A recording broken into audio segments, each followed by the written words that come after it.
प्रिय श्रोतागणों, आज हम कथा सुनने जा रहे हैं जया एकादशी की। एक समय की बात है, देवराज इंद्र का स्वर्ग अत्यंत सुंदर, आनंद और दिव्यता से परिपूर्ण था। चारों ओर नंदन वन की शोभा, कल्प वृक्षों की छाया और गंधर्वों अप्सराओं की मधुर संगीत वातावरण को अलौकिक बना देता था। देवराज इंद्र के दरबार में प्रतिदिन नित्य संगीत का आयोजन होता था, जिसमें अप्सराएं अपने नृत्य से देवताओं को प्रसन्न करती थीं।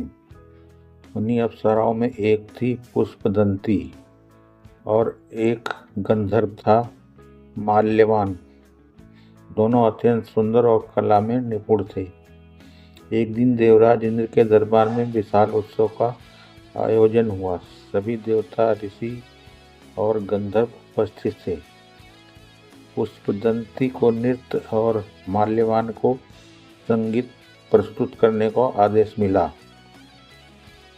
कार्यक्रम प्रारंभ हुआ। माल्यवान बीड़ा बजाने लगा और पुष्पदंती नृत्य करने लगी। नृत्य के दौरान पुष्पदंती का ध्यान अपने प्रिय माल्यवान पर चला गया। उसकी दृष्टि भटक गई, भाव बदल गए और लय टूट गई। ये त्रुटि देवराज इंद्र से छिपी नहीं रही। इंद्रदेव को क्रोध आ गया। उन्होंने तुरंत सभा रोक दी और क्रोधित स्वर में कहा, अप्सरे, तुमने अपने कर्तव्य में लापरवाही की है। स्वर्ग का नियम है कि यहाँ केवल भक्ति और कर्तव्य का भाव होना चाहिए, निजी मोह नहीं। माल्यवान और पुष्पदंती दोनों भयभीत हो गए। उन्होंने क्षमा मांगी, लेकिन इंद्रदेव को क्रोध शांत नहीं हुआ। उन्होंने दोनों को श्राप देते हुए कहा, तुम दोनों पृथ्वी पर पिशाच योनि में जन्म लोगे और भयंकर दुख भोगोगी। क्षण भर में दोनों स्वर्ग से पृथ्वी पर गिर पड़े। स्वर्ग का सुख क्षण में नष्ट हो गया और वे हिमालय के निर्जन वन में पिशाच रूप में रहने लगे।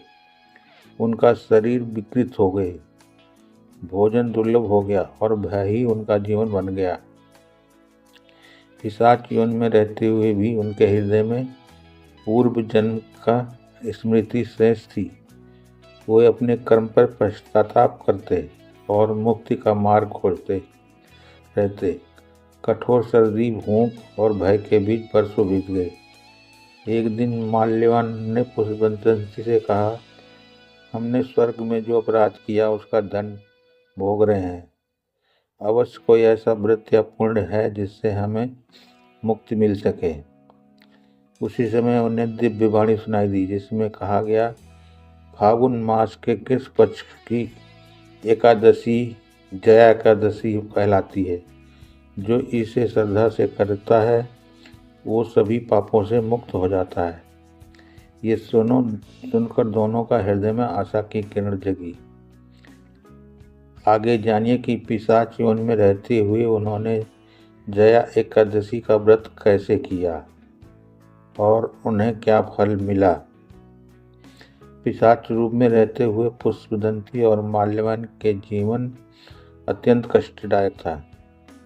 सूर्य ढलते ही भयावह अंधकार छा जाता और चारों ओर सन्नाटा फैल जाता। फिर भी उनके मन में एक ही आशा थी, जया एकादशी का व्रत।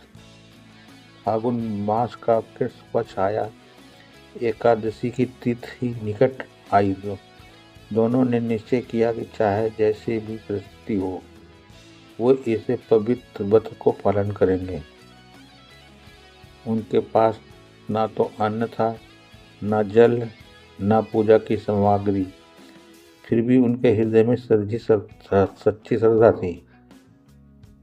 एकादशी के दिन दोनों ने सूर्यदेव से पहले स्नान किया। हिमालय की बर्फीली नदी में स्नान करते समय उनका शरीर कांप उठा, लेकिन मन में संकल्प अड़िग था। उन्होंने भगवान विष्णु का ध्यान किया और मन ही मन प्रार्थना की, हे नारायण, अज्ञानवश हमने अपराध किया, कृपा कर हमें इस पिशाच योनि से मुक्ति करें। पूरे दिन उन्होंने उपवास रखा, न अन्न ग्रहण किया न जल। रात्रि में उन्होंने जागरण किया। वे सूखे पत्तों पर बैठकर भगवान का स्मरण करते रहे। पिशाच योनि होने के कारण उनके लिए ये तपस्या अत्यंत कठिन थी, लेकिन श्रद्धा ने उन्हें बल दिया। जैसे जैसे रात्रि बीतती गई, उनके भीतर शांति का अनुभव होने लगा। उन्हें ऐसे लगा मानो कोई दिव्य शक्ति उनके पास आ रही हो। ब्रह्म मुहूर्त में अचानक आकाश से तेज प्रकाश फैला और स्वयं भगवान विष्णु प्रकट हुए। भगवान ने करुण स्वर में कहा, हे माल्यवान और कुशदंती, तुमने जया एकादशी का व्रत पूर्ण श्रद्धा से किया है।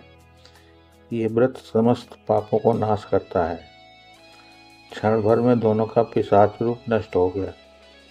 वे पुनः दिव्य गंधर्व और अप्सरा रूप में प्रकट हुए।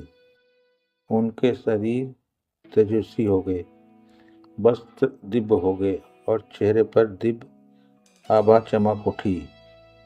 भगवान विष्णु ने कहा, जो मनुष्य भी जया एकादशी का व्रत करेगा वो पिशाच, प्रेत और दरिद्रता और भय से मुक्त होगा। इसके बाद भगवान अंतर ध्यान हो गए। दोनों हर्ष और कृतज्ञता से भरे उठे। वे तुरंत स्वर्ग लौटे और देवराज इंद्र के चरणों में नतमस्तक हुए। अब जानिए जया एकादशी के व्रत मनुष्यों के लिए कितना फलदायी है और इसे कैसे करना चाहिए। देवराज इंद्र ने माल्यवान और कुशदंती को पुनः स्वर्ग में देखकर प्रसन्नता व्यक्त की। उन्होंने कहा, यह सब जया एकादशी के व्रत का प्रभाव है। ये व्रत पापों को नाश करता है, मोक्ष को द्वार खोलता है। इसके बाद भगवान विष्णु ने स्वयं देवताओं को जया एकादशी का महत्व समझाया। उन्होंने कहा, फागुन मास के कृष्ण पक्ष की एकादशी जया नाम से प्रसिद्ध है। ये व्रत करने से ब्रह्म हत्या जैसे पाप भी नष्ट हो जाते हैं।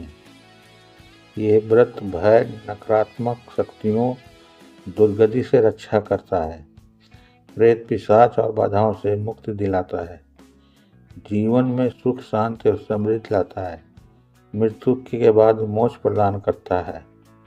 एकादशी के दिन पहले सात्विक भोजन करें। एकादशी के दिन प्रातः स्नान कर भगवान विष्णु की पूजा करें। पीले फूल, तुलसी दल और दीप अर्पित करें। दिन भर उपवास रखें या फलाहार करें।